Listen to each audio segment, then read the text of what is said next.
Welcome, ladies and gentlemen, to the Glen 110 here for the Molnar Automotive Cup Series. This is DRL TV bringing you a live action of the Dynasty Racing League. Again, today we are in Watkins Glen, New York, set to take on this crazy road course. A little bit of a different touch here, as normally, most of the time we do the oval racing. But for stock cars, every now and again we get treated with not only turning right, but also turning left. And it looks like we're going to have a great weather for it today. So let's get set as we are ready to take on the Glen here. All our drivers have qualified.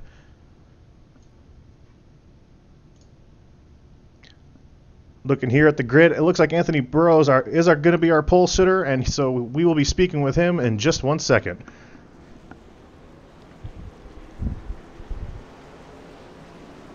Anthony Burrows, you got a copy, sir? Yeah, I got it. Well, Anthony, we know you had some success at Sonoma earlier this year. Obviously, you won that race.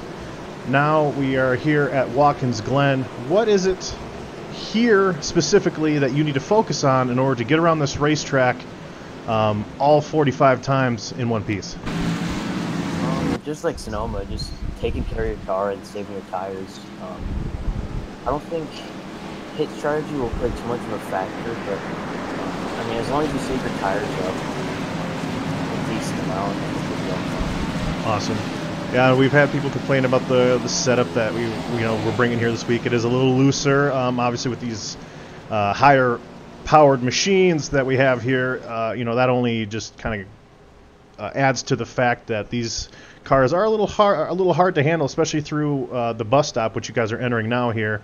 Is there one part of the track that you're focusing on tonight where you can create the most advantage?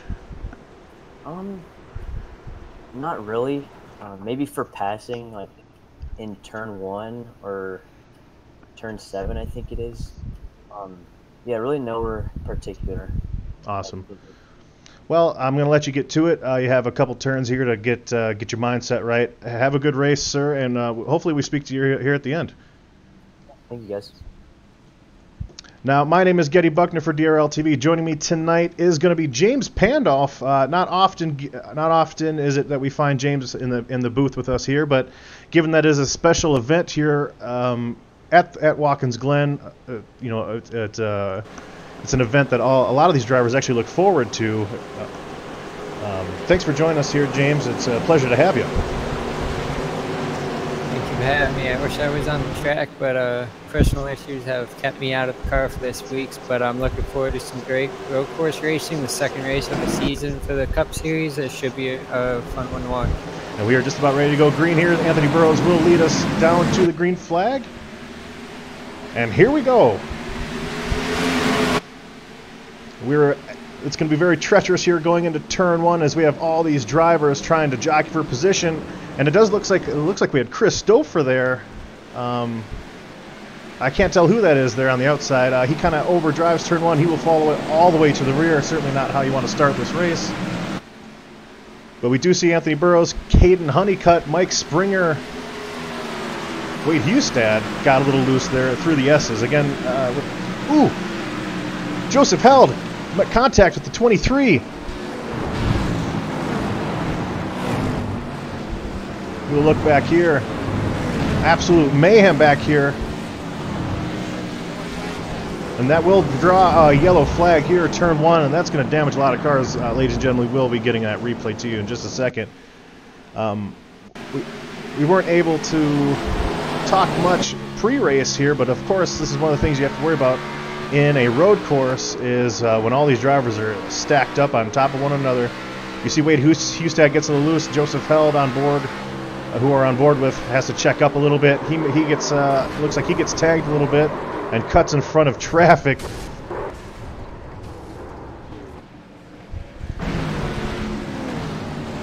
Trying to find a good camera here. It looks like Wade Hustad checks up. Joseph Held hits the grass, makes contact with Chad Presnall, makes contact with Eli Hinton, cuts down, makes contact with the 21. Chris Stouffer gets extensive damage. The 70 car gets extensive damage. Wow, James. Not even sure how to sort all this out here. Yeah, that was a lot of melee for the first lap. I think I counted 8, maybe 9 cars involved in all.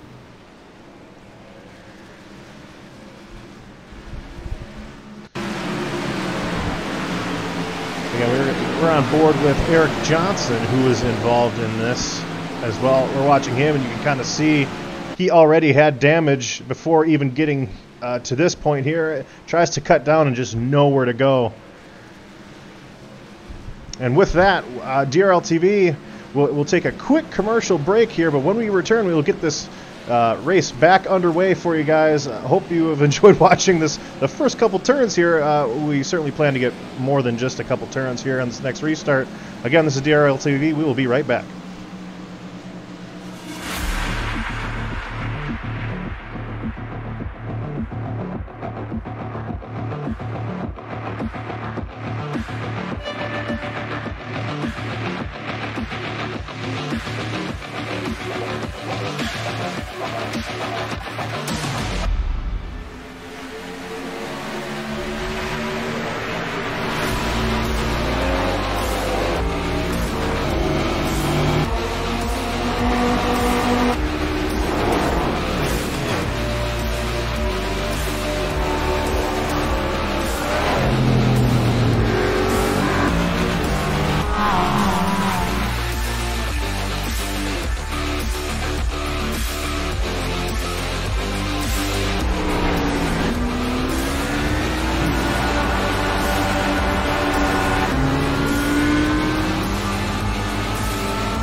Welcome back, everyone. Thank you for being patient as these wonderful drivers here are pacing here at the Glen 110, lap 3 of 45. The worst thing that really can happen in a situation when you start a race with all 25 of these drivers all stacked up did indeed end up happening. It was a huge pileup coming right out of the S's, which normally isn't, that's not normally deemed a trouble area for this track here at the Glen. Normally turn 1 and also turn 5, 6, 7, 8, which is also known as the chicane or the bus stop. That is normally the issues where we see a lot of incidents. Turn 11 also at the very last turn before we get to the start-finish line. That's another part of the racetrack where you can see a lot of solo spins and things of that nature. But here tonight, already a lot of cars out in this one. But James, one thing that you might know is that damage here, if your suspension is in good shape, you still have an opportunity to really end up with a good finish here, James. Yes, indeed, and I just kept reviewing that wreck under commercial, and I was fascinated by the way Martin Wenzel in the 76 was able to slow up in time, and he was able to avoid getting any damage. If you like, maybe we can get a quick word from him and see what he thought of that. Certainly, we do have just a little bit here. Try to find Mr. Martin Wenzel. Martin Wenzel, this is broadcast booth. You got a copy, sir? Oh, I don't think we got him. Let me try it one more time.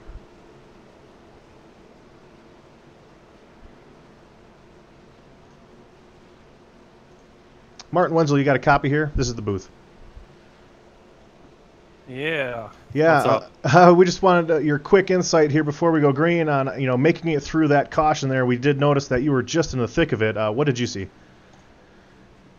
I saw Joseph Health going flying into the wall, and so at that point I just started easing off, and it was already at that point where it's like I'm going to start braking just because a lot of traffic going into the bus stop there. So just got lucky, was able to brake enough, got into the grass a little bit to avoid it, and now I'm running 11th, so we'll see if I get run over or not. Anytime these cars get stacked back up, then it's certainly you start anticipating issues. As we get ready to go green here again, Martin, I just wanted to bring you back in and get your insight. Have a good rest of the race. Thanks.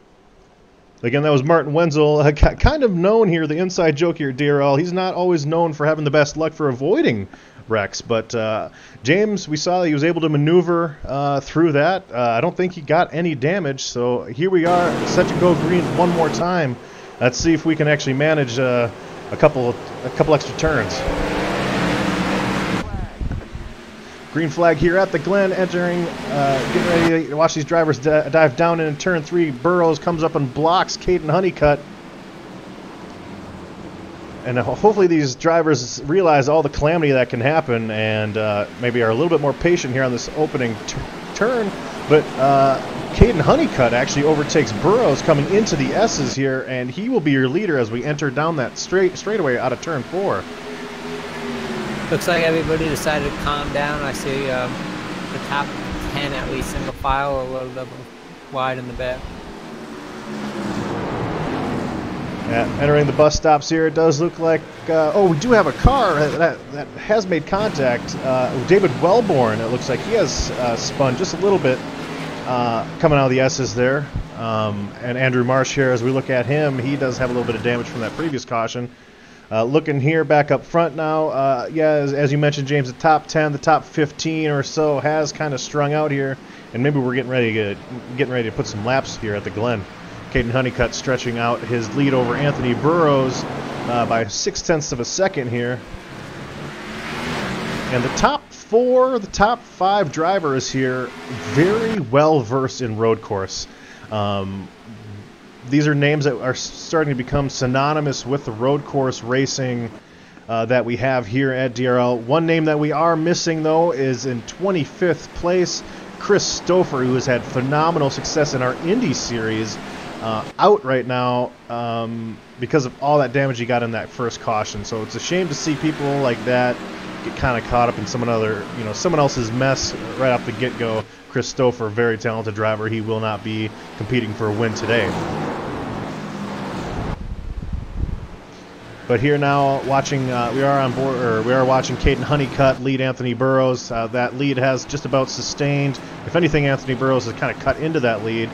But these top 4 drivers, as I was mentioning, Mike Springer has won here at the Glen. Kean Riley Howell almost won at Sonoma earlier this year before he got into an incident with lapped traffic that ended up causing his opportunity to win the race. That kind of ruined that for sure. Anthony Burrows ended up winning that race. And then Caden Honeycutt, who has been on a tear of recently, no matter what kind of track we're at, with wins at Iowa in the Truck Series, wins at New Hampshire, and also I believe he won here last night at the Glen in a dominating performance. So Caden Honeycutt right at home here in the lead.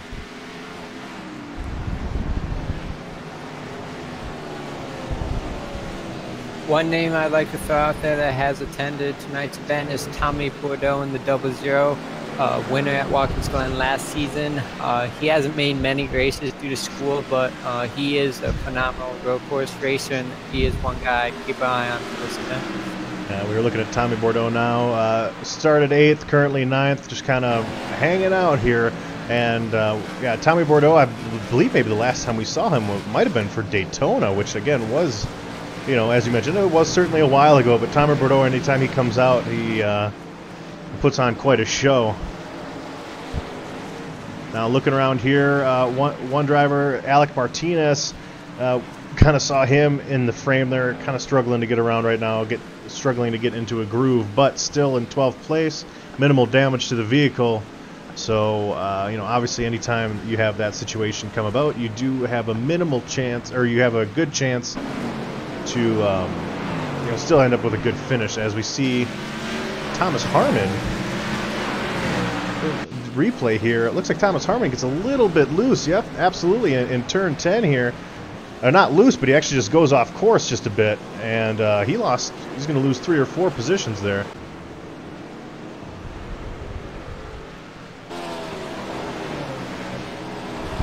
Coming back up here to the leader, we're going to ride on board here with Kean Howell and see what it looks like to get through this bus stop.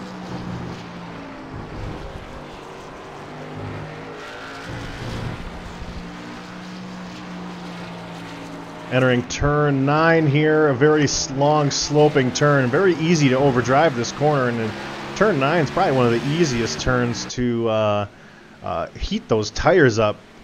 So entering turn 10 here, Caden Honeycutt, again, well in command. He is our leader currently.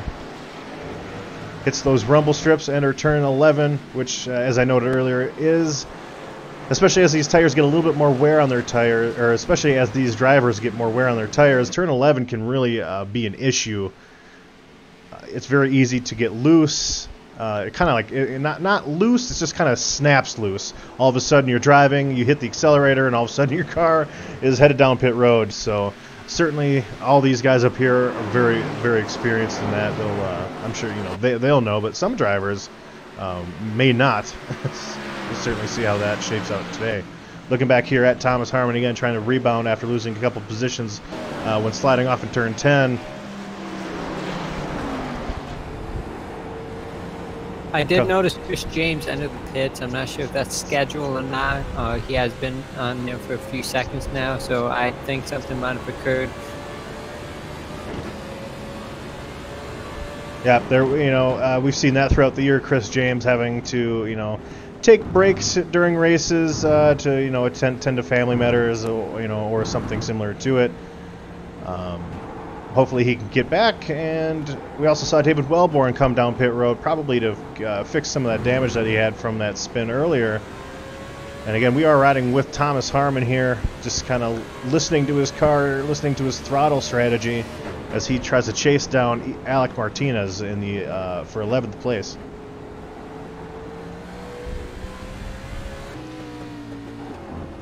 Hello, gentlemen.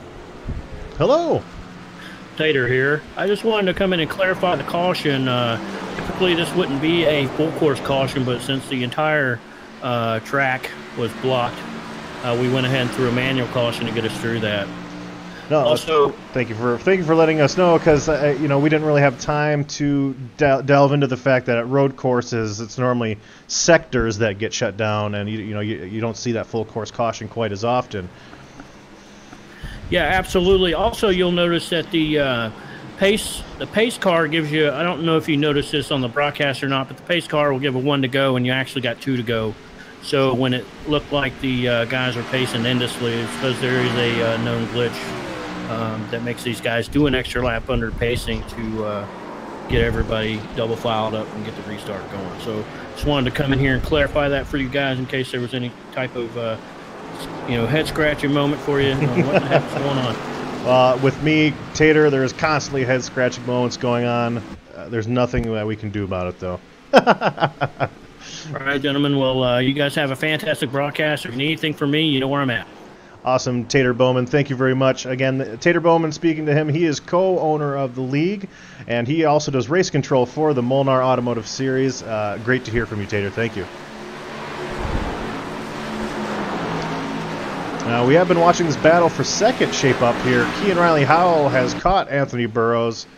Anthony Burrows has lost touch with Caden Honeycutt, the leader, just a little bit. That is a 1.2 second gap. Looking here at Kean Riley Howell trying to get that second spot. We will see different paces, James, today. We're going to see different paces at certain points of the racetrack, or at certain points during these fuel runs that we'll have. Some guys are going to choose to go hard right when their tires are fresh. Some guys are going to be a little timid, and they're going to really kind of take it easy at the beginning in an attempt to kind of prolong the life of these tires. So you'll see, Caden Honeycutt obviously not holding back. He's still running almost qualifying speed here, and later in the run, of course, he's expected that there might be a little bit more fall off. But maybe some of these other guys like Mike Springer, Wade Hustad, they're kind of taking it a little easy. Whoa! We see Burrows get loose a little bit there. They might be taking it easy now, and then later in the run, though, they'll be faster because they have used up less equipment. Here at the Glen and even at Sonoma, pit strategy doesn't really come into play as much, James. It should just be probably a one pit stop race, but different tire strategies do come into play as certain drivers tend to push at certain points. Absolutely. I predict tonight's going to go a little bit like last night. Everybody, it was a one-stop race, and everybody pit about the halfway point. So I'm predicting pit stops around laps like 21, 22, even 23, depending on how hard people push it. And right now I'm looking at a battle. Tommy Bordeaux is coming up on Dustin Musil for 7th place. So definitely keep an eye on Tommy. I think he's going to be in the top 5 by the end of this one. And we are watching Tommy Bordeaux and Dustin Musil both having great runs right now, well within the top 10. Just, another thing to mention about talking about pit strategy here, a lot of guys could choose to pit a little bit later this first time, maybe as late as maybe almost lap 30. That way, that last stint that they have heading to the checkered flag is a lot more and there goes competitive. Tommy taking a peek on the inside, and he did not get the clearance. So I'm going to look for him. Oh, and Dustin Musil goes wide. Musil actually overdrives that corner just a little bit. And another battle we're looking at here is there's 3 cars: Alec Martinez, Ben Izinga, Thomas Harmon. Thomas Harmon still trying to rebound after that that off track that he had. So these 3 cars, this is all for position 10th, 11th, and 12th here. Just to keep you guys updated, Caden Honeycutt, his lead has been cut down to just under a second, but Anthony Burrows still second, Kean Riley Howell third, Mike Springer and Wade Hustad still round out the top 5 here. Eli Hinton, even after taking a lot of damage, is still running 6th. So Eli Hinton, the fact that he is still running as well as he is, considering the damage that he received on that first caution, I'm sure he's frustrated that he does have damage that might be slowing him down, but still able to have a great run here so far. Yeah, this isn't quite like last night. Caden was able to basically drive away with the win in last night's event, but right now only within a second Anthony Burrows is. So this is a lot tougher for Caden, and we'll see if the stress gets to him as Anthony is continuously in his mirror. Yeah, last night I noticed Caden Honeycutt was out to incredible leads over Eric Wolf most of the night. That does allow you to kind of take it easy, kind of back up your braking points a little bit, adjust your brake bias so that it's a little bit more conservative. But with Anthony Burrows really keeping pace, that does make Honeycutt have to maintain that higher pace and that faster speed. And obviously anytime you do that, it's greater stress on the car and the tires. Watching these 3 drivers still watching this battle for 10th, 11th, and 12th right now. And Ben's flipping in the carousel. He gets loose. Thomas is looking on the inside. He might have a run on him heading into the turn 6. Excuse me. Looks like Dustin Musil actually goes off course here for the 9th position, or in the 9th position. Sorry about that. Thomas Harmon off track. 94 gets loose, and it looks like Alec Martinez would pass them both. While we were watching Dustin Musil go off track, we saw Thomas Harmon in frame just go off track behind him. So certainly maybe these drivers are starting to experience a little bit of that tire wear now, as we are 15 laps in. Dustin Musil is in the pits. Yep, we see him pit after that. I don't think he had any damage, but it might be an opportunity where that he takes to pit. But with Dustin Musil, I wouldn't expect him to go 30 laps and for the rest of this race. Dustin Musil might be doing a 2-pit strategy here. Again, looking in at Tommy Bordeaux, as you mentioned there, Chad Presnell following him, but as you mentioned, Tommy Bordeaux kind of called out that it's possible that he could have a top 5 here, and he has chased down and caught Eli Hinton, and it looks like Hinton is going to take that preferred line, but he's going to let Tommy Bordeaux pass. So 6th place now for Tommy Bordeaux. His lap times are looking solid too. Yeah, and looking at Eli Hinton, it's a shame that he has as much damage as he does, because he is maintaining that 7th position very well, even with what appears to be a car from a junkyard nightmare. Look at as Eli Hinton does get passed by Chad Presnell here for turn 1. He will just give him the space. But front damage, left side damage, rear damage. My goodness, Eli Hinton driving the wheels off of that piece of tin right now. And this is, believe it or not, an aerodynamic sensitive track with the long straightaway, so that damage is definitely going to be affecting him over the course of this race. Now, Caden Honeycutt, as we see, he gets a little bit of loose coming out of that 9th turn. Anthony Burrows is actually caught right up to Caden Honeycutt, and we do expect in the next 10 laps to see most of these leaders come down pit road. But for right now, Caden Honeycutt has been caught by Anthony Burrows. Kean Riley Howell is following behind both of these drivers here, able to strike at any moment. Mike Springer having a solid run in 4th still. Wade Hustad several seconds back, still hanging on to a top 5. He is certainly not going to be threatened by Tommy Bordeaux anytime soon, as Tommy Bordeaux is 10 seconds back of Wade Hustad to get into that top 5 position. So lots of space. There's a lot of space separating these positions, except for these top 3 leaders here that are right on top of each other, as we will watch these guys come through the bus stop.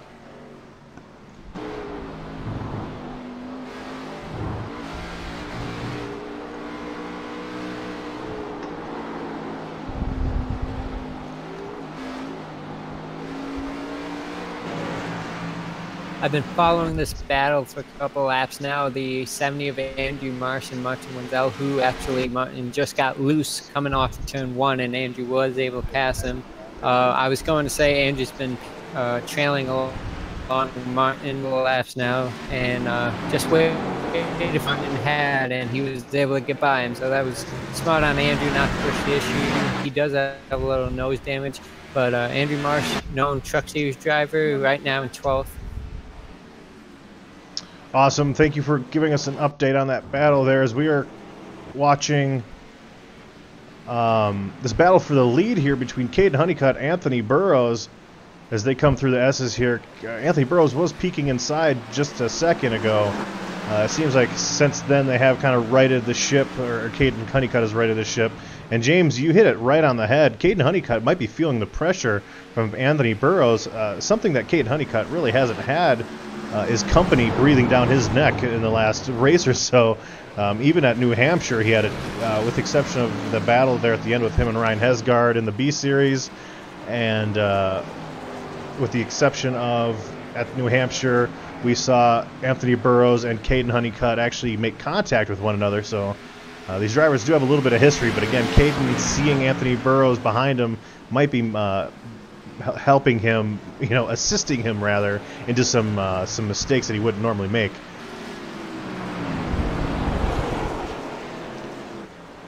And let's not mention Kean Riley Howell, or let's not forget Kean Riley Howell, who is just kind of waiting here, and he's certainly keeping himself within striking distance in case these drivers do overdrive their car. He's right now, Kean Riley Howell, I think he's in the perfect spot. He's able to maintain the pace that these leaders are maintaining. He doesn't need to push it, and if anything happens to Caden Honeycutt or Anthony Burrows, Kean Riley Howell is there, and he'll be able to take that pass. Or he'll be able to make a pass without really having to go side by side at all if Anthony Burrows or Caden Honeycutt end up messing up here. So Kean Riley Howell, I call, as we've heard, Larry Mack say, he's certainly in the catbird seat right now. I also like the position Mike Springer is in 4th place. He's a second or two behind those 3, but in these narrow straightaways, if the 3 of them wreck, Mike Springer will be able to slow up the time and even pass all of them and get a 3-for-1 deal. It looks like Kane's about to give the bumper to Anthony as Anthony gets loose off the corner as they enter turn number 8. Yeah, we saw both leaders just now get really loose, and Anthony Burrows is Anthony gonna, gets loose. He's gonna pull again, and Keen's. Yeah, he's gonna. It almost looked like he was pulling over to let Keen Riley Howell by, but as you mentioned, he just got so loose off of turn 11, and he will let him by, and Keen Howell will move on and try to chase down Caden Honeycutt, as we've seen Caden get loose a few times as well. These tires are definitely starting to wear, and these guys are feeling it.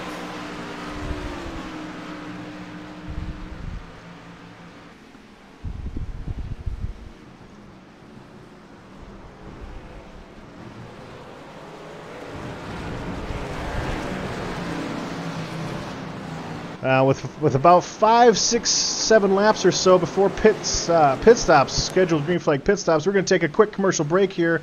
James Pandolf and myself for DRL TV will come back, and we will get everything sorted out for you as we get set to get that one pit stop in for this race here. Again, this is DRL TV. Thank you for watching. We will be right back.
Welcome back here to the Glen 110 here, watching Tommy Bordeaux and Chad Presnall kind of duke it out. Dustin Musil is following closely behind these guys, but he's already pitted, so he will be on fresher tires. We see Mike Springer making his one scheduled stop of the day a little bit earlier than I anticipated here, James, but as again we suggested that most of the drivers will split this directly in half or maybe even go a lap or two further. So it is about that time. I expect we'll see some drivers in as late as lap 25, lap 26. Some drivers electing coming now. Dustin Musil elected to come in at lap 15, so he will probably be doing a two-stop strategy. We'll see if it pays off. Yeah, I think Mike Springer might be. He might have made the best decision. The way these top 3 drivers are racing, they're definitely wearing out the stuff. He's pitting early, getting the fresh tires, and he'll be able to get that advantage, and hopefully he'll be in front of them. Yeah, one thing that we mentioned earlier is that during the course of these green flag runs, other drivers, they'll choose to push their car at certain points, or they'll choose to kind of run conservatively for the whole race. And Mike Springer might be pitting early and also decides to, he might run conservatively. As we were watching these cars pit here, we will watch Anthony Burrows pit here on pit road.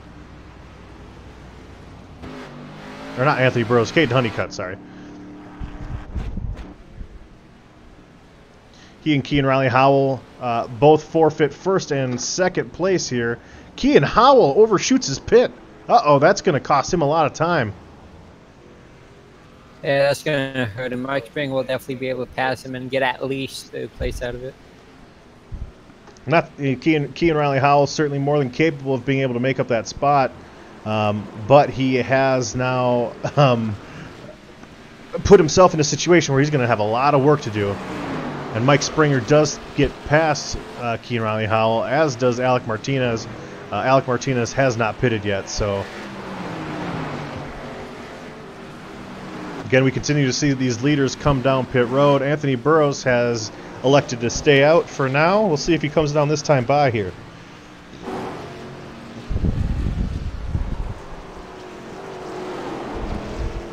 And he does. Now, one thing we'll have to try to pay attention to is the entry of this pit road here is on the right-hand side, not on the left, where most drivers are used to it being.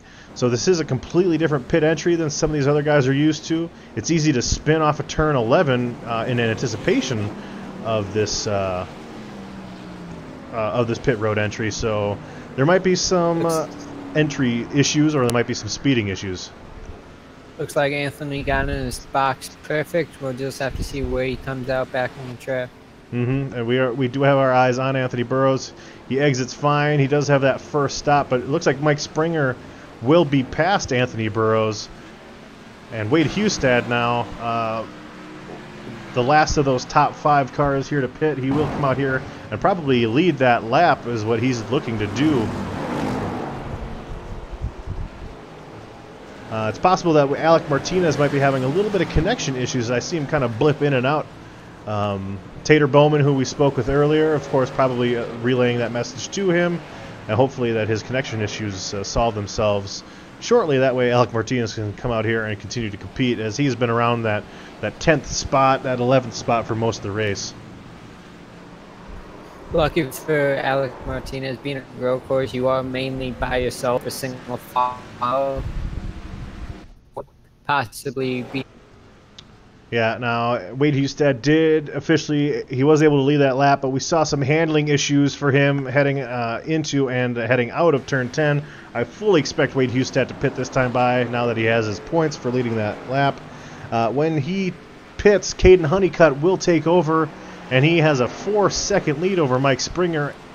Anthony Burrows and Kean Riley Howell will round out your top 5 here.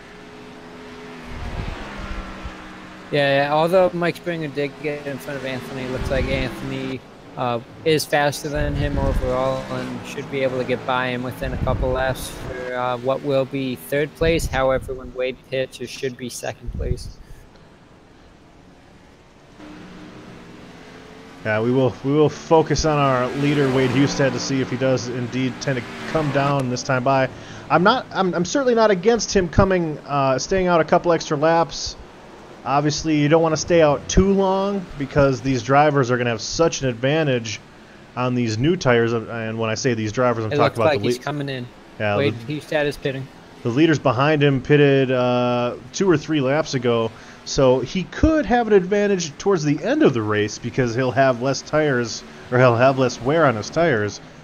But for now, he has been out there running much slower lap times. Because Caden Honeycutt, Mike Springer, Anthony Burrows all had fresh rubber.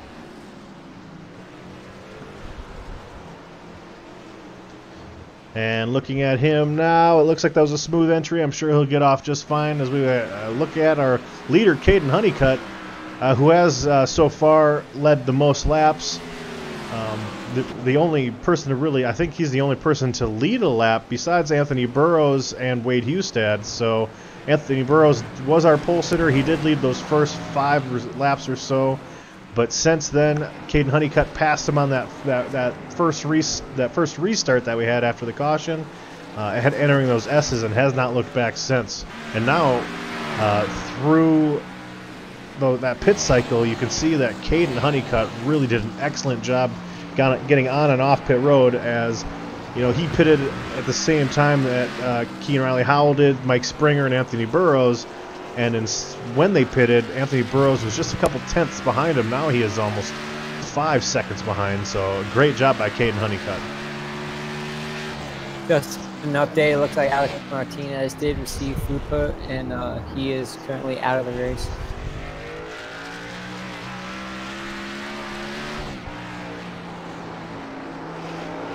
We're just riding on board with Caden Honeycutt, looking at him cut through these S's here. Just a terrific example of what to do here at a road course. Road course racing in these stock cars is unlike anything else. These cars are so heavy. The suspension is it's so much more loose than you see for like some of these cars that are built for road course racing with such those rugged, stiff suspensions. There's so much travel and play in the suspensions of these stock cars. They certainly run slower speeds here, but it doesn't mean that you need less skill. To drive one of these cars on a road course is just incredible, and watching Caden Honeycutt do it almost effortlessly, almost flawlessly, it's just remarkable to have a talent like that in this league. Same with Anthony Burrows, who won at Sonoma. Same with Kean Riley Howell, who almost won at Sonoma. And Mike Springer, who has won at the Glen before. The drivers are just incredible. And the Glen isn't the most technical course that we'll go to. Sonoma easily trumps it there, but it still is incredibly difficult because it has those higher speed corners that you don't necessarily see at Sonoma. Incredible racing.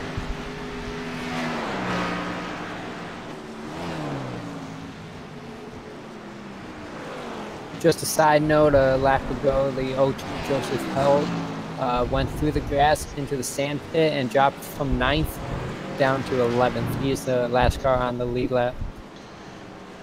Yeah, Joseph Held he did rebound fairly nicely considering all the damage that he took on that first caution.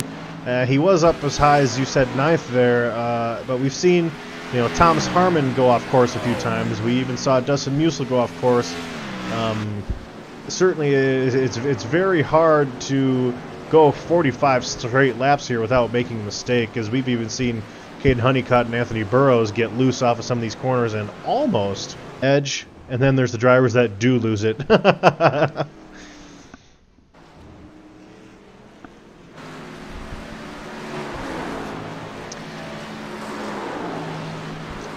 Now, DRL TV was going to take one commercial break here. This will be our last commercial break, and we will bring you to the final stint here, bringing you to the checkered flag, as we do have about 16 laps to go. Great racing here at the Glen so far. Caden Honeycutt, your leader. DRL TV will return momentarily.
Welcome back here to the Glen 110 here, as we do have just a little bit left here, way more than halfway done here at the Glen, Watkins Glen here in New York.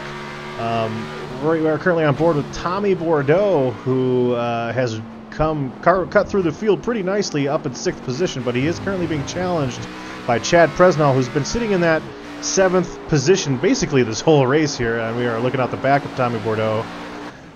Watching these two duke it out here right now. Caden Honeycutt, Anthony Burrows, Mike Springer, Kean Riley Howell, and Wade Hustad round out your top 5, as that has been your top 5 for most of this race. Caden Honeycutt does have an extensive lead over Anthony Burrows. Anthony Burrows did make it past Mike Springer. Kean Riley Howell was in 2nd when he pitted a few laps ago, but had some pit road issues. Looking again here at Chad Presnell now, and Tommy Bordeaux battling it out for 6th and 7th.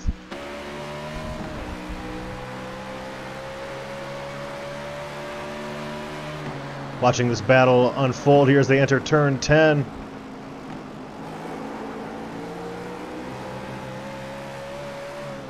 And you just listen to the absolute great throttle control that Chad Presnell has.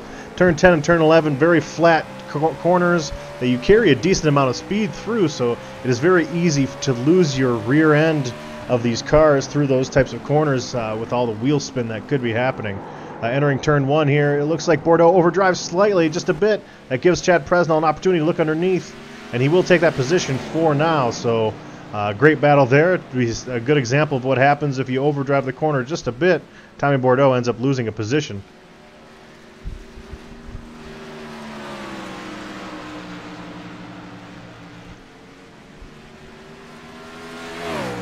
Now we are looking at Thomas Harmon, who is the last car on the lead lap. He is in 9th place here. He's had kind of a rough day staying on course. Certainly Thomas Harmon capable of better than the 9th place. We have seen him go off course a couple times. Certainly he's probably not going to be very excited, but he does have a hold on a great top 10, which is going to help him out with points. Now for the point standings here, with Anthony Burrows, he has 7 wins. Wade Hustad 4 wins. We're looking for people like Eric Johnson and Mike Springer to get that win that they need to help out with the reset for the playoffs that will be coming up here in just a few weeks. So each race that we come to here in the next couple of weeks is going to get more and more intense, as you know, some of these drivers, again, like Eric Johnson, he was caught in contact early in the race and ended up he was the one that hit Joseph Held, T-boned him right in that first lap, so certainly not what he wanted, but we will see drivers like Eric Johnson and Mike Springer be more and more aggressive as we lead up to the playoff reset structure that we have here in the Dynasty Racing League. It does closely follow the NASCAR points process, if I'm not mistaken. Mr. James Pandolf, you can correct me if I'm wrong. It's very similar. For each win, a driver gets 3 points instead of in NASCAR they do 5. But in the playoffs, we do have round eliminations, and we have Final 4 drivers at Homestead, just like real life. Yeah, so certainly it's very, very important that drivers like Mike Springer, I mean, obviously Anthony Burrows is going to have that huge that huge lead of, you know, because it is based off wins, and he has 7 of them already. He could even add to that before the end of the season. Ooh, who just went off? Ben Izinga. Oh no. PJ O'Leary we saw kind of lock him up there heading into turn 10.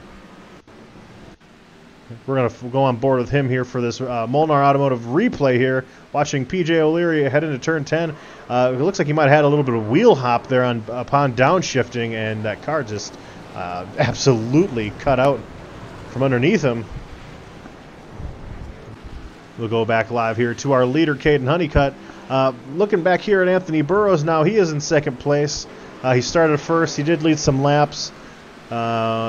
Didn't quite get on and off pit road as well as Caden Honeycutt did, and since then Anthony Burrows has really kept pace with him. He hasn't really been able to knock into that lead. that Caden Honeycutt has, and certainly with just about 10 laps to go here, Anthony Burrows is running out of time. Now, looking back here to the third place, we have Mike Springer, who's been third, fourth place almost this whole race. He pitted just a couple laps earlier than most of the other guys while they were battling it out, the top three were, and took advantage of it, and currently has that third place. But if you look back here, Kean Riley Howell is hunting him down for that third spot. And Kean Riley Howell, he did have that issue on pit road where he was either too far to the left, or whatever curriculum iRacing requires of you to pull in your pit stop. We saw him backing up and having to adjust, which cost him just several seconds here on the racetrack. So he's been driving the wheels off of it, trying to make up for it. It's certainly possible that he catches Mike Springer, but I don't think he'll be able to catch Caden Honeycutt with just 10 laps to go here. Certainly that's heartbreaking for him, knowing that just one tiny little mistake cost him an opportunity at a race win here. David Wellborn Jr. just came out of pits, completing, I believe, the second stop of the night, so it looks like he was on a two-stop strategy. Awesome. David Wellborn. Again, the voice of our Monday night and Wednesday night crew. However, this Wednesday night we do not have a race, so you will not hear David Wellborn until next Monday, but always a pleasure to watch David Wellborn race. Looking here at our fifth place driver, Wade Hustad, qualified, sixth. Has been running fifth for most of the race. He was able to lead some laps during the pit cycle, so a good points day for Wade Hustad. But as I mentioned, Wade Hustad isn't really looking for points days anymore. As we head into some of these other races coming up on the schedule, Wade Hustad is probably going to be very aggressive trying to get these wins to try to catch up to Anthony Burrows. Now, behind him is his teammate, Chad Presnall, who did overtake Tommy Bordeaux and has sustained the sixth position.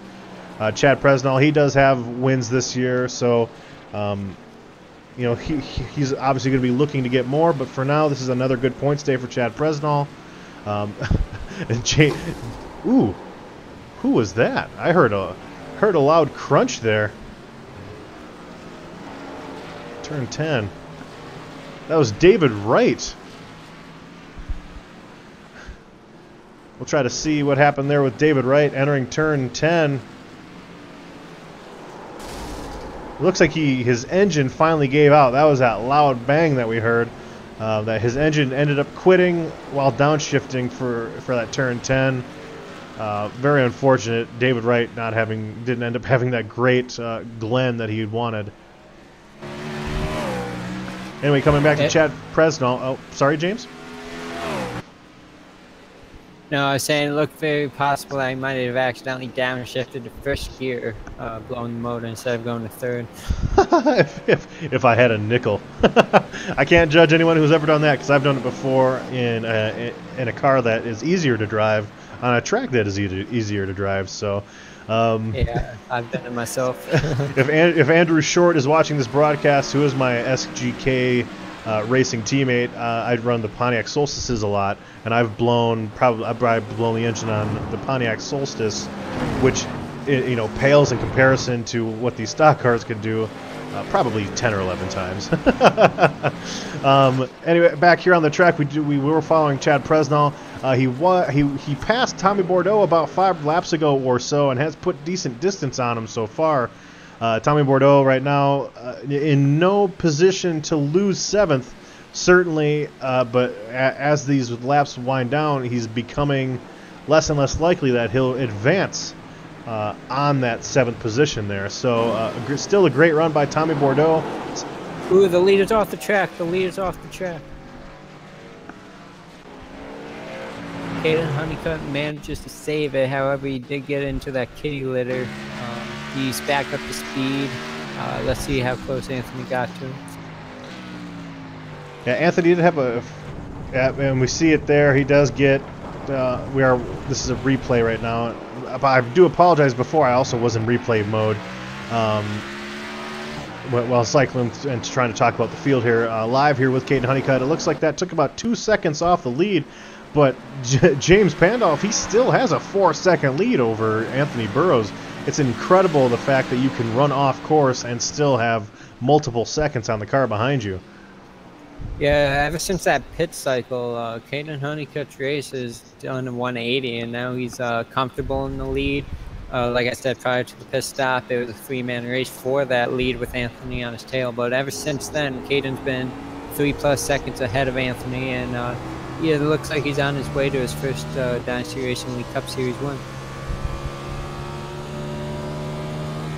Yeah, he came so close at New Hampshire, but Anthony Burrows ended up, those two actually made contact fighting for first and second, and Caden Honeycutt wasn't able to get back to him. Riding on board with Caden Honeycutt now, you can hear how sensitive you have to be on the throttle here. You can also hear the wheel spin, as we will listen to him dive into turn 1 here.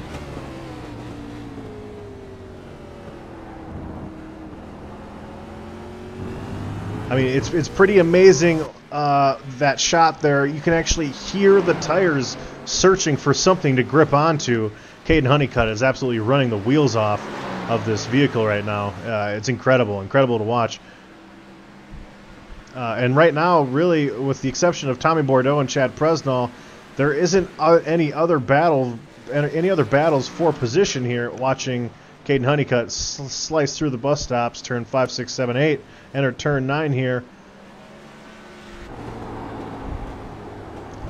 Incredible driving all race here. Again, Anthony Burrows got the pole. He was able to lead the first 5 laps or so, and then on that restart, the move of the race was Caden Honeycutt getting past Anthony Burrows on that restart. Very aggressive, which we've seen. We've obviously seen Caden Honeycutt be very aggressive before, and this time it does pay off. And James, do you remember when Caden Honeycutt went off track just a few laps ago and he had that 4 second lead? Yes, I do. Well, since then he's extended it back to where it was before he went off course, and it is over 5 seconds now. As David Wellborn, right there, was back on, sitting on track there. Still running 16th spot for David Wellborn, so a good points day overall. Started 20th. His best lap is a 118. Certainly coming out here, just trying to get through. We've heard him say on the broadcast that Watkins Glen is a place that he does like going, but it's not a place that he's had a lot of success. So the fact he's out here racing, 16th place, 4 laps down, a great run for him as he's trying to find his way into the playoff picture here. As seeing go by him now is Kean Riley Howell, trying to maneuver through some of the lap traffic here. 7 cars are on the lead lap right now, and we must have missed a battle, or Chad Presnall must have slipped up, but Tommy Bordeaux has actually passed Chad Presnall for 6th, I'm noticing.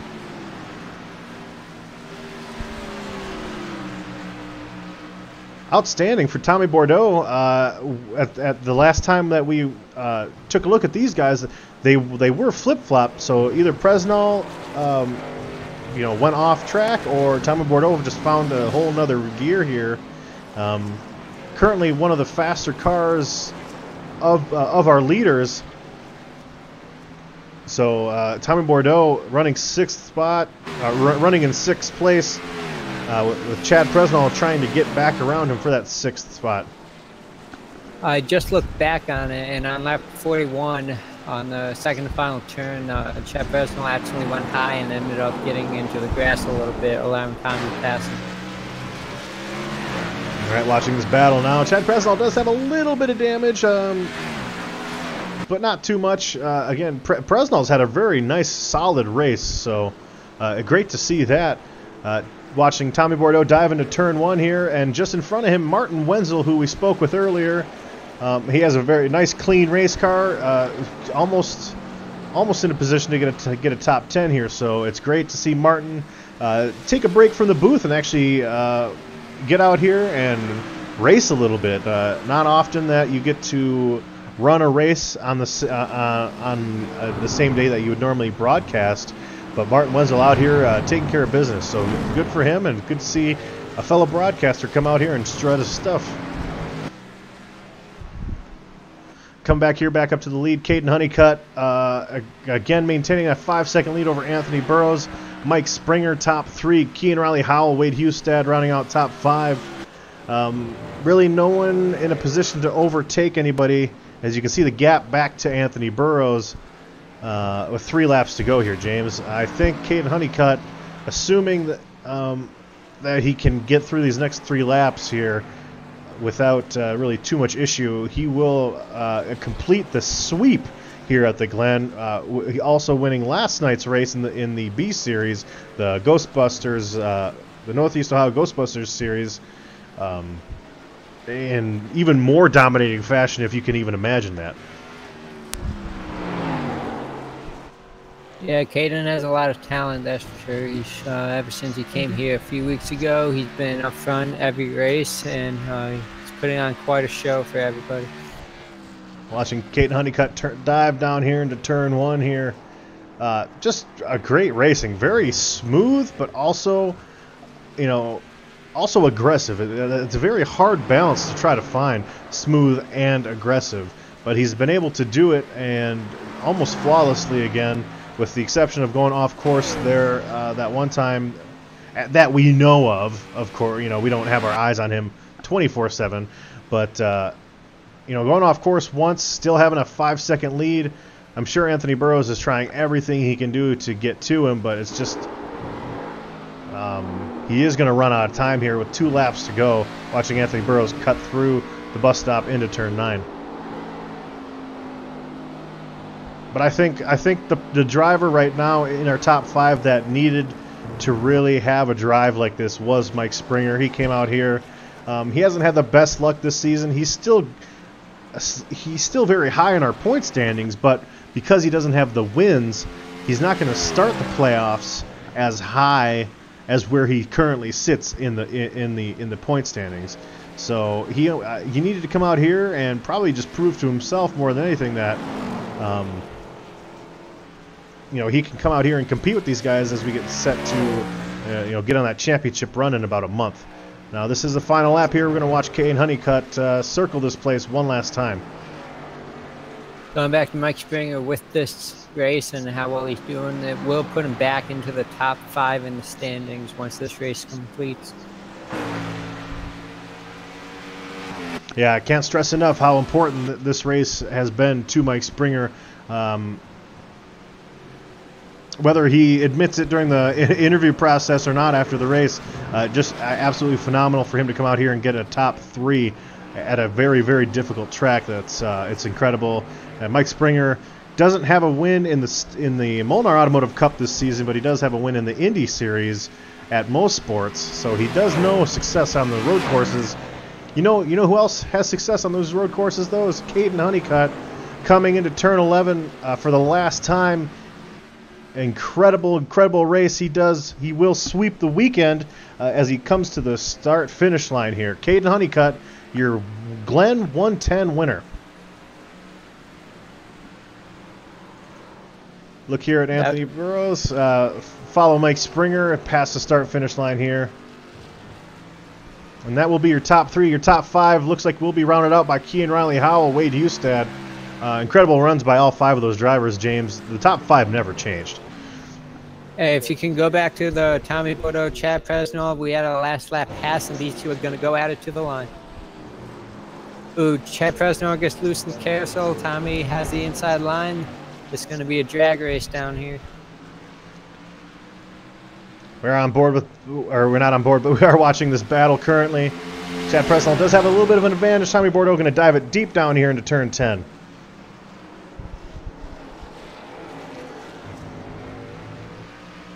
I don't know if Tommy has enough. Oh, he's going to stick it. He's going to stick it down there. He hit the apron. It's going to run him up, and Chad Presnell will come away with the 7th. So Chad Presnell actually ends up taking that 6th spot back over Tommy Bordeaux. Oh, you're right. 6. My apologies. Well, we missed them overtaking that spot earlier when they shifted positions. Chad Presnell does end up taking that spot back though. Good on him here as we were watching Caden Honeycutt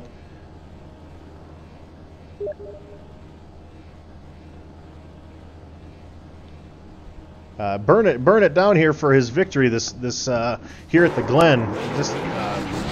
Just incredible racing here by Caden Honeycutt, your winner of today's race.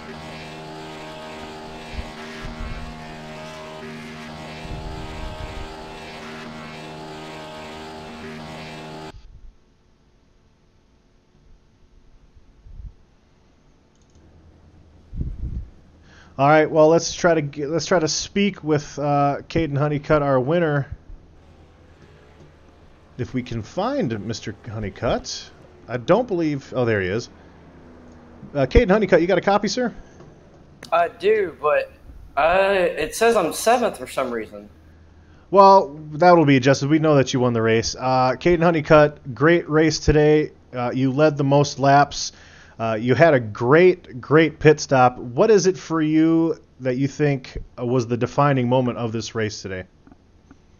I think pit stops really helped me a lot. The pit stop I pitted one ahead of Anthony and I got like 5 seconds over him, and so the pit stop was really the key to that. It was me and him were pretty even on the first run, so the pit stop had to be just right, and it was. And I'm not sure what happened to Kean there, but he had a really bad stop, and he got behind, and so that pit stop was really just key in this race. The pit stop was key, also key on that restart. Very aggressive move, very bold move to get that lead, and once you got that lead from Anthony Burrows on that restart, you just never looked back. And of course, obviously, you talked about the defining moment being that pit stops where you got such a great lead, very smooth on and off. Caden, congratulations on your win here today. Is there any shout-outs that you want to give here? I would like to thank Tater Bowman for doing the race control tonight, James Pandoff, Eric Weatherholtz for doing the graphics and all that kinds of good stuff. So it really helps us out. So it's awesome for these people to do what they do. You guys for doing awesome broadcast for the viewers. So that's really awesome for you guys for do it for other people. So thank you guys, and didn't really expect to win this race. You know, I said last week at Pocono I was going to be really slow, and I'd put in a lot of laps and a lot of work, and here I am. So it's very awesome. No, it's awesome. We've seen you in the last couple of weeks. You've been battling your tail off, and you know, New Hampshire being the one that I'm sure you'll go back to as an opportunity that you squandered. But a great race today. You finally get that Cup win, and you sweep the whole stock car weekend here in the Dynasty Racing League with yesterday's win as well. So congratulations, Caden Honeycutt. Thank you, sir. I appreciate you guys. Thank you all for doing what y'all do. It's awesome. Thank you. All right, we will move Caden Honeycutt back down to, just kidding, he'll do it himself. And we will speak to Anthony Burrows, who ends up, Anthony Burrows ends up finishing second in this race today. We do apologize for the graphic glitch there. Anyways, Anthony Burrows, you got a copy, sir? Yeah, I got you guys. Well, you said at the beginning of the race, you know, your keys to winning today. Do you think you executed as well as you could have? Not necessarily. I was trying to save during that first run and hope to get Caden right before pit stops, and that obviously didn't work out. And I pitted a lap later, and during that lap that I was staying out, I probably lost a couple seconds just from mistakes. So that's how Caden got his huge lead after he pitted. And I was pushing way too hard during that whole run. So that just allowed him to pull away even more. Yeah, I mean, we saw it seemed like you guys had very similar speed, but you know, towards the tail end of those runs, you certainly seemed like you did have the advantage. But obviously, at the end of this race, just too far back to really do anything, Anthony. But you still had a great race overall. Not like you really need a points day because you know of all the wins that you'll have and the advantage that you'll have going into the playoffs. But you can't be too sad, I guess, with the second place is what I'm trying to say. Yeah, absolutely. Second's never all that bad. Is there anyone that you want to give a shout out to there, Mr. Burrows? Yeah, definitely shout out to Mike, Kean, and Caden for the good racing. the beginning stage of that. Shout out to you guys for putting on the broadcast and everyone for watching and everyone who puts on this league. Awesome. Anthony Burrows, again, always a pleasure to talk to you. It seems like we talk to you quite often, so I guess that's a good thing. But have a good race or have a good rest of the week, and we'll see you next week, good sir. Yeah, thank you guys. And that was Anthony Burrows, our second place finisher here. Moving over here to our third place finisher, Mr. Mike Springer, if I can find Mr. Mike Springer, as there he is. In race chat. Yep. We're bringing in Mike Springer here. Do you got a copy, sir? Yeah, how's it going? It's going very well. How's it going for you? Oh, that was a good time. Yeah, I'll take a podium. Yeah, no, we mentioned that, you're the highest points driver, I believe, without a win. I know you want to come out here and win at the Glen, which you've done in the past, but you don't quite get it. You still get a third place, though. I was mentioning in the broadcast that this is the type of race where you can kind of prove to others and, more importantly, prove to yourself that you can come out here and compete at a very high level. What does finishing as high as you did here today prove to you, and what does it mean to you? It is one of my favorite tracks, so I like running well here, and I actually got some time off of work to do it. My boss, so I thank him, my boss Brent, for giving me time off to come races. We're really busy right now, so it meant a lot. Got it out of the way, and I love this track. So yeah, top 3 anytime. Those guys are fast, so I don't know what I'm gonna do to catch them in the future. But it was a good time. Very awesome of your boss to let you come out here and compete. But you didn't let him down. You came out here, you got a third place finish, a very, very strong run by you. As we head into the next couple weeks, again, noting that you certainly don't need a win to win the championship, but a win would be nice. Is there any opportunity coming up before we hit the playoffs that you see yourself competing for a win? If I race, because with work, I don't know if I'll race, but I'm good at Richmond. That's coming up, and then Indy. You never know that Indy. Mm-hmm. There's a couple opportunities I have a chance, but some of these guys are so fast, so smooth that I just need to learn a little more to get that last 10th, and then I'll be able to compete. So. Awesome, Mike. Well, besides your boss, who we've already noted, do you have any shout-outs that you'd like to give tonight? I'll thank you guys. You guys do an awesome job. I like watching them. My dad watches, so I'll say hi to him, my buddy Jared. But all the other drivers, the lap cars did an awesome job today. I mean, they were just phenomenal out there, giving us room and stuff. So I appreciate what they did, and yeah, just everybody in the league. Awesome, Mike. Well, again, pleasure talking to you. Congratulations on a top 3. I know it wasn't the win that you wanted, but again, you can't be mad at the top 3. So certainly. I'm on cloud 9. I'm happy. Awesome. Well, we will hopefully see you coming up in the next couple of races. If not, certainly I know we'll see you in the playoffs. So have a good one, Mike. All right, take care. We will move in to Kean Riley Howell, who finishes 4th tonight. Kean, you got a copy, sir? Yeah. Finishing, you're running 2nd, running 3rd for most of the race. We were on board with you during that pit stop, which I assume is what kept you out of that top 3 finishing spot. Explain kind of what happened. What part of the pit process did go well for you? They're really picky with how they want the car to be parked. I guess I was too far forward, then I was too far left, then I was everything else wrong, and they wouldn't service it for me. So. Very, very unfortunate to watch a good run kind of squandered by a pit issue, but still you have to take away with the fact that you still had a great run here, 4th place, nothing to be sad about, of course. What on the track, not speaking about the pit stop, on the track tonight, what do you think you could have done a little bit better to maybe reel these guys in? I think at the end of that first run, I was the best of the top 3. If I would have stayed up there, I would have probably been clear to win the race because Anthony pulled the wrong pit lap. He was really far behind. Caden was, and I would have probably battled Caden for the win. I think I could have gotten it, but I think everything he did on the racetrack was pretty much fine. Awesome. Well, I certainly can't disagree with that. At the end of that pit run, at the end of that first green flag run, you did end up passing Anthony Burrows, and you were very, very close to Caden Honeycutt. But again, with pit road, there's only one stop you had to make today, and one stop didn't go well. So obviously, certainly, I apologize that didn't go well. Heartbreaking to watch. We saw it live, and you could just tell your frustration in trying to maneuver through your pits there. But again, you still do finish fourth, Kian. Is there anyone that you want to give a shout out to?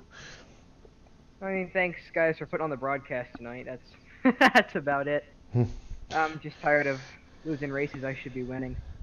Sure, yeah, we did make note of the Sonoma race that he got an opportunity to win. But going forward, are there any tracks that you're very confident at?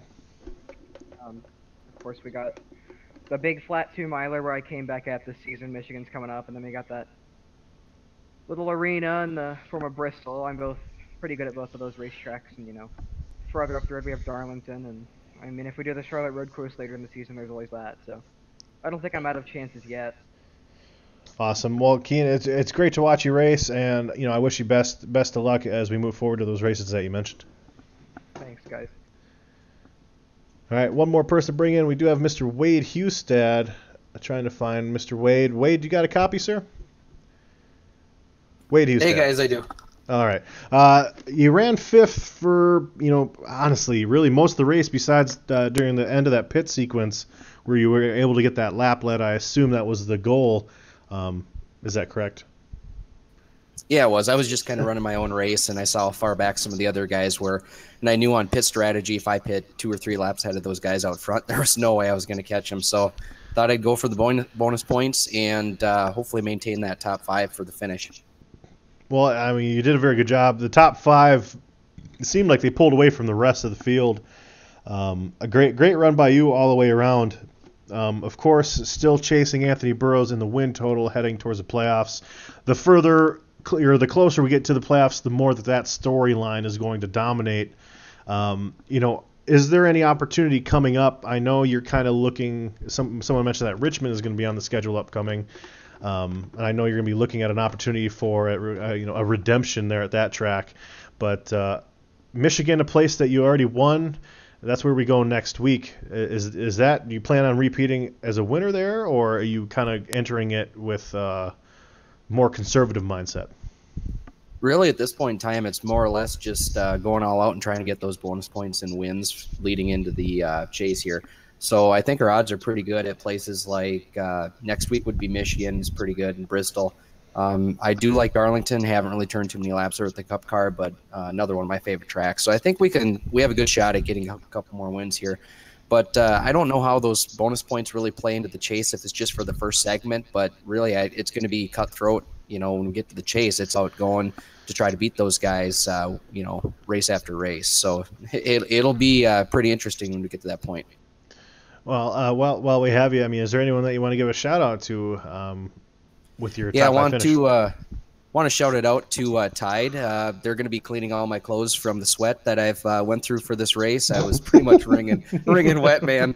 But it's crazy. You're sitting there racing yourself in the track, but yeah, man, it's tough here. So just want to thank you guys for what you do. Through the highs and lows, there's a lot that always goes on, but it's the people that persevere and pull through. And you got a couple guys on here that really are top notch and pull it off week in, week out. So Dynasty Racing League, JP, hopefully he gets better here soon. But you guys as a group and all the admins are the reason why I think all the racers that race tonight are here. So we just want to thank you guys. Awesome, Wade. Certainly had a great run today, and I appreciate your kind words there. But as we look forward to Michigan, Wade, it's up to you to try to go out there, repeat, and catch Anthony Burrows in that win total. Yeah, that's the goal. We got to keep going after it. Awesome. And you and just to mention, your teammate was just outside the top 5, but a good run by both you guys. So we'll see you next week, Wade. Oh yeah, I think Chad's going to have a really strong shot next week too. So we'll be back at it here on Tuesday. Awesome. Well, we will see you then, sir. Yep. Thanks, you guys. Yeah, just to mention, obviously Wade Hustad isn't the only one trying to win races, but for him it's very important trying to catch Anthony Burrows. That's why I continue to stress that. Obviously, Chad Presnell wants to win a race too, and he knows how. He's one of our recent winners there at Kentucky, so he knows how to get it done. Looking at the unofficial results of this race here, again, it's a little skewed. Caden Honeycutt is our winner. Anthony Burrows, anyone on the lead lap, they do move down a position there. We saw Dustin Musil having a good run before, that going off course, and he kind of went off pit sequence. Martin Wenzel with a great run. Some of the more disappointing finishes, as I mentioned earlier, is Chris Stouffer. We also talked about Eric Johnson. Matt Kleinschmidt joined us in today's race with that beautiful Tennessee Volunteers paint scheme. I did not quite get the finish that he wanted. I know he got pretty decent damage in that first caution as well. So moving on here to what we've got. The next race, as we've mentioned here, in Brooklyn, Michigan, we'll be visiting Michigan International Speedway for 100 laps. That will be Ryan Branch, hopefully, coming back. We did miss Ryan tonight, but next week he should be back and ready to host the Michigan 200 for the Molnar Automotive Series. The next race, though, will be the Mid-Ohio track on Monday with David Wellborn and newly appointed co-broadcaster Jason Taylor. Guys certainly of the Northeast Ohio Ghostbusters prepping for that racetrack. 2 road courses in a row. Can be very, very tough.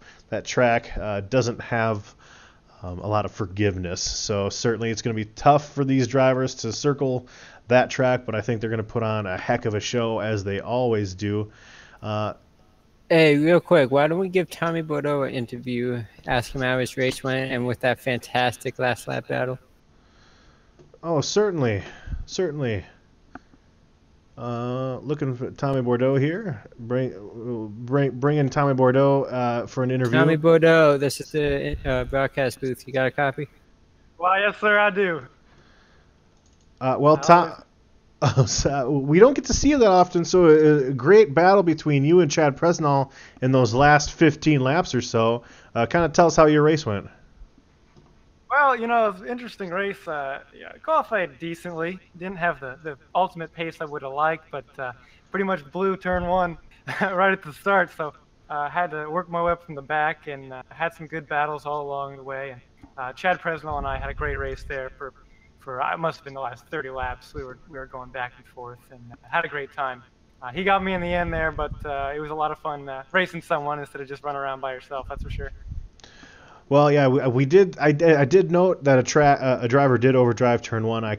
You have a different paint scheme today, so I was not able. It didn't register to me that it was you. But you come out here, you almost get a top 5. Hopefully, we can see a little bit more going forward, Tommy Bordeaux, because you obviously know how to put on a show. But while we have you, is there anyone that you want to give a shout out to? Well, absolutely. First of all, I got to give a shout out to Austin Hakes as always. Big Daddy Weave, the table, everybody at Fast. They're the men I like to hang out with. TommyBordeauxRacing.com on the car, and hopefully I'll be showing up here a little bit more for sure in the Grand National Series here. We're going to be showing up for Mid-Ohio and Road America, so looking forward to that. And if all things go well, might be looking at full-time in Cup next season. We'll see how that goes. Well, that would be a pleasure to watch you, Tommy Bordeaux. And yeah, we'll certainly look forward to seeing you in those Grand National races coming up. James Pandolf, you got anything here for Tom? Yeah, no, I just want to say that was a fantastic last lap battle I saw with you and Chad, and I'm looking at the YouTube comments, and it looks like you have quite a little fan section going on watching our races. So shout out to them for racing, and I was glad to see you back. I know we hadn't seen you in a while, but great run tonight, and hope to see more from you. Absolutely. Thanks so much for having me and putting on the show. We all appreciate it a lot. Thank you. Awesome, Tommy. Thank you again, and we will look forward to seeing you here in the future. Thank you. Again, that was Tommy Bordeaux finishing, it says 6th. He actually did finish 7th, so my apologies there. Looking at the credits here, you see the list of folks involved with broadcasting and adminning, and great group of folks here that we have, including James Pandolf, who did join us in the booth. James, always a pleasure to have you in here with us. Great job calling the race today. Is there anything that you want to add before we sign off here, bud? No, it was just a fantastic race, a lot of action going on. It's unfortunate we had that first lap wreck involving Joseph's health, but it is Watkins Glen. It's not, you can't really go anywhere once the wreck happens and it clogs the lane. But thank you for everybody watching.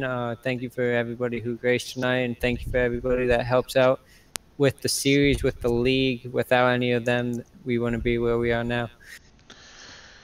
Oh, well, I couldn't say it any better myself there, man. This has been another live production here on DRL TV. I'm Getty Buckner. Pleasure to come back for a race or two. Of course, you will see Ryan Branch next week as he has assumed his role for our Molnar Automotive Cup Series lead broadcaster. Look forward to listening to his broadcast next week.